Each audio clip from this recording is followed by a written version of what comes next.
Everyone, आज के इस महत्वपूर्ण लेक्चर में हम लोग देखने जा रहे हैं भारत के जो भी प्रमुख नदी है और जो भी नदी तंत्र है।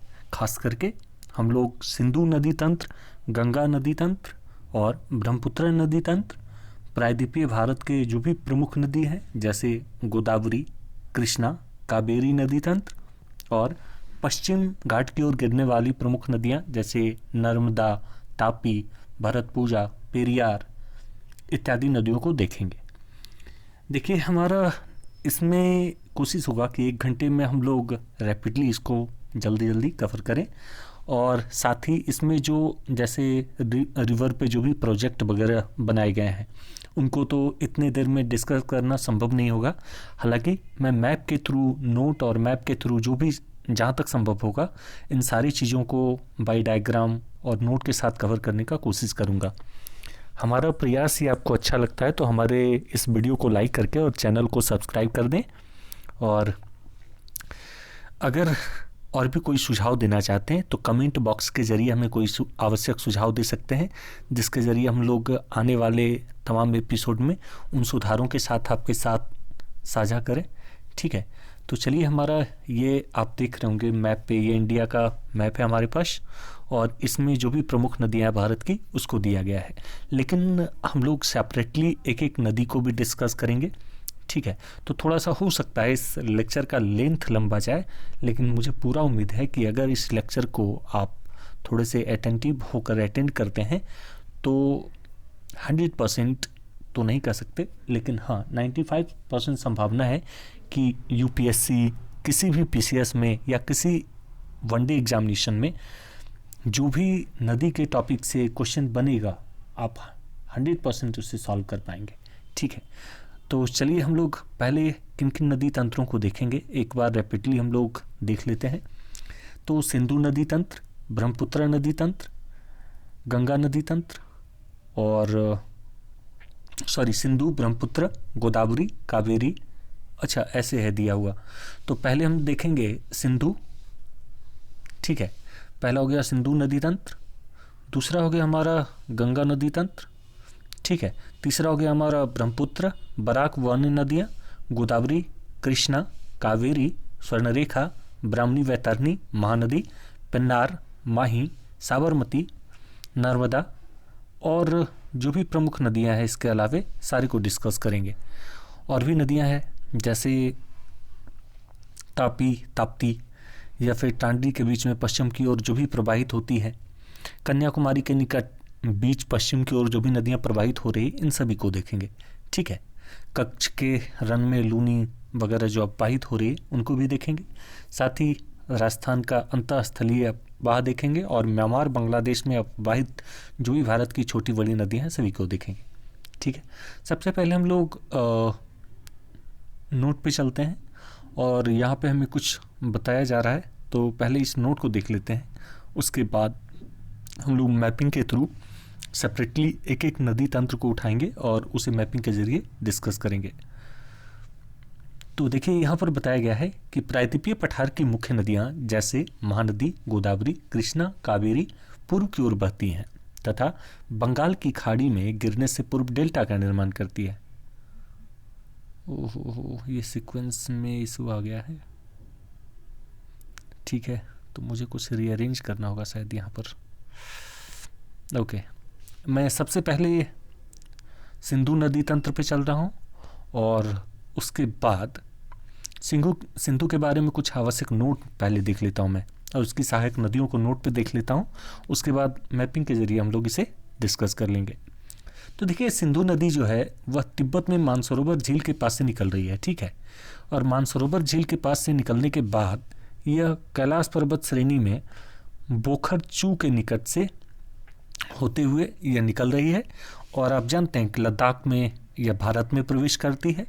और इसकी प्रमुख सहायक नदियों के रूप में देखें श्योक, गिलगिट, काबुल, खुर्रम, तोची, गोमल, बिबोआ और सगर दाहिने किनारे से तथा जास्कर बाएं से मैदानी भाग में प्रवेश करती है। तो इसमें झेलम, चिनाब, रावी, सतलज और ब्यास क्रम से आकर मिलती है।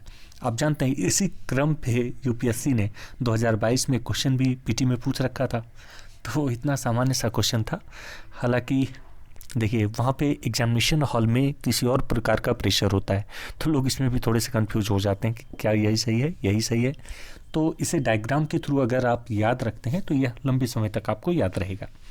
उसके बाद इसके नोट पे और देखते हैं हम, तो डायग्राम भी डिस्कस करेंगे आगे हम लोग। नंगा पर्वत के उत्तरी भाग से बुंजी नामक स्थान पर यह हिमालय में 51 से 81 मीटर गहरे गार्ज का निर्माण करती है, और भारत की सबसे गहरी गार्ज यही है, बुंजी गार्ज। ठीक है, तो बुंजी गार्ज का निर्माण करती है। ग्रीष्म ऋतु में बर्फ के पिघलने से इसमें जल स्तर काफ़ी बढ़ जाता है, और यह एक पूर्ववर्ती नदी है। यह अरब सागर में गिरती है। पूर्ववर्ती नदी वैसी नदियाँ होती है जो स्थल खंड के निर्माण के पहले से वहाँ पर बह रही हो या फ्लो कर रही हो। ओके, उसके बाद है दूसरी नदी हमारी झेलम नदी। तो झेलम नदी के रूप में हम देखते हैं कि यह वेरीनाग झरने से निकल रही है झेलम। ठीक है, और यह किशनगंगा दाहिनी ओर से इसकी सहायक नदी इसमें मिल रही है, और यह वूलर झील से होकर बहती है। अनंतनाग एवं बारामूला के बीच नौगम्य है यह, और पाकिस्तान में इसे झंग के निकट चिनाब में इसका मिलन हो जाता है झेलम नदी का। ठीक है, उसके बाद नदी हमारे पास चिनाब नदी। लाहौल क्षेत्र में बारालाचाला दर्रे के निकट हिमाचल प्रदेश में इसे चंद्रभागा के नाम से जानते हैं, क्योंकि दो धाराएं आकर मिलती हैं। ठीक है, इसीलिए इसको चंद्रभागा के नाम से हिमाचल में जाना जाता है, और यह सिंधु की सबसे बड़ी सहायक नदी है। तो महत्वपूर्ण पॉइंट है ये कि सिंधु की यह सबसे बड़ी चिनाब सहायक नदी है। इसे चेनाब या चिनाब दोनों नाम से जाना जाता है, जबकि हिमाचल प्रदेश में इसकी दो धाराएं संयुक्त रूप से आकर एक चंद्र और दूसरी भागा आकर मिल रही है, और इसीलिए यहाँ से इसको हिमाचल में चंद्रभागा के नाम से जाना जाता है। ठीक है, हमारी नेक्स्ट नदी है रावी। रावी नदी रोहतांग दर्रे के निकट से भारत में निकलती है, और चिनाब की सहायक नदी यह रावी है।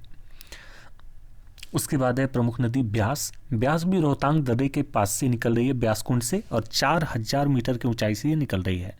ठीक है, उसके बाद यह कुल्लू मनाली जो डिस्ट्रिक्ट है हिमाचल का, वहाँ पर क्या होता है कि कुल्लू घाटी के नाम से यह कुल्लू घाटी में प्रवेश करती है, तो इसे कुल्लू घाटी के नाम से या कुल्लू नदी के नाम से जाना जाता है।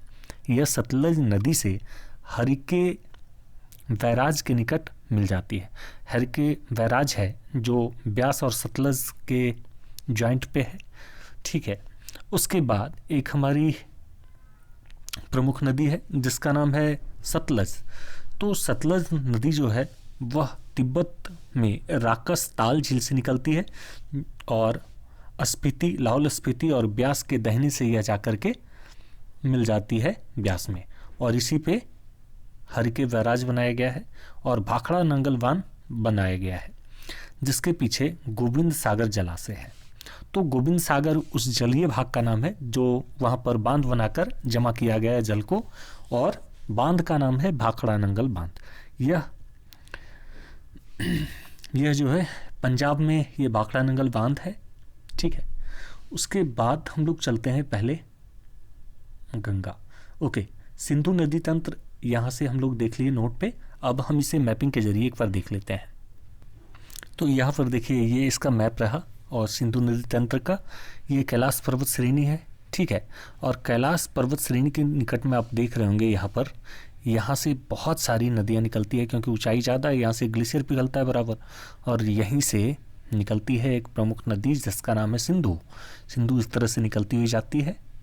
ठीक है, और फिर ये मिठान कोट के पास जाकर के इसमें बहुत सारी नदियाँ मिलती है। ठीक है, और इसकी सहायक नदियों के रूप में देखें तो नुब्रा, श्योक, गिलगिट, स्वात, काबुल, कुर्रम, गोमल, कंदर, छोब, झेलम, कहर, झेलम, चिनाब और रावी, ब्यास और सतलज। ठीक है, ये सारी नदियाँ मिठानकोट के पास इसमें जाकर सिंधु में मिल जाती है, और ये सारी सिंधु की सहायक नदी है। अगर आप लोगों को रैपिडली रिवीजन में लेना हो इसको, तो आप इसका चाहें तो स्क्रीनशॉट ले सकते हैं, जिसके ज़रिए आप इसको समझ पाएँ अच्छे से। ठीक है, उसके बाद हम लोग चलते हैं यहाँ के बाद